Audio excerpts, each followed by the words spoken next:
The story of Spec Ops: The Line is the story of three soldiers. You play as Captain Martin Walker, leader of a Delta Recon Squad who's sent into Dubai after the city's been ravaged by these cataclysmic sandstorms.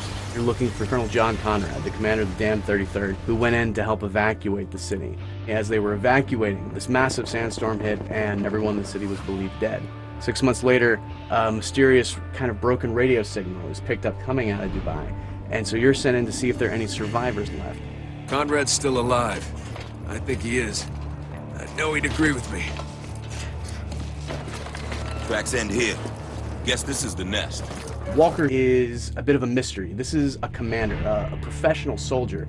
He has to keep this little bit of emotional distance from Lieutenant Adams and Sergeant Lugo, your squad mates, because he has to sometimes give them orders where they are going to possibly go to their death. Gotta be smart about this. Okay, Gould's right there and I got a clean shot. You open fire now, the civilians are dead.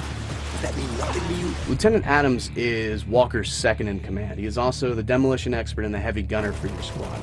Sergeant Lugo, on the other hand, is a rookie. This is his first mission as a Delta operator. The relationship between him and Walker and him and Adams is going to be very different and evolve differently throughout the game.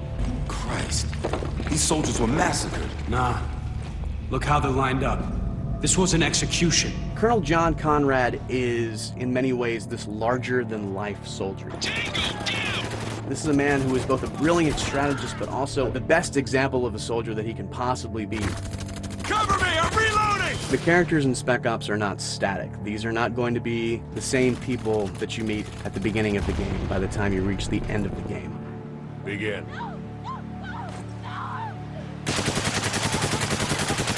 What happens to them and what happens to you is similar to what has happened to Dubai. The sandstorm has stripped away everything that they thought they were to who they really are. We're gonna keep at this until you tell me what I want to know. The moral choices in Spec Ops are different from what players have come to expect out of a video game. They are not between A or good, B or bad. These choices are about holding a mirror up to yourself.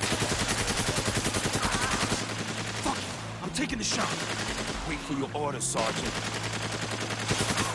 We chose to set Spec Ops in Dubai for two reasons. One, this is not meant to be a game about global conflicts. You're not fighting other nations, you're not fighting terrorists with a nuke. So we didn't want people to be thinking about any conflicts that are currently happening or maybe have happened in the recent past.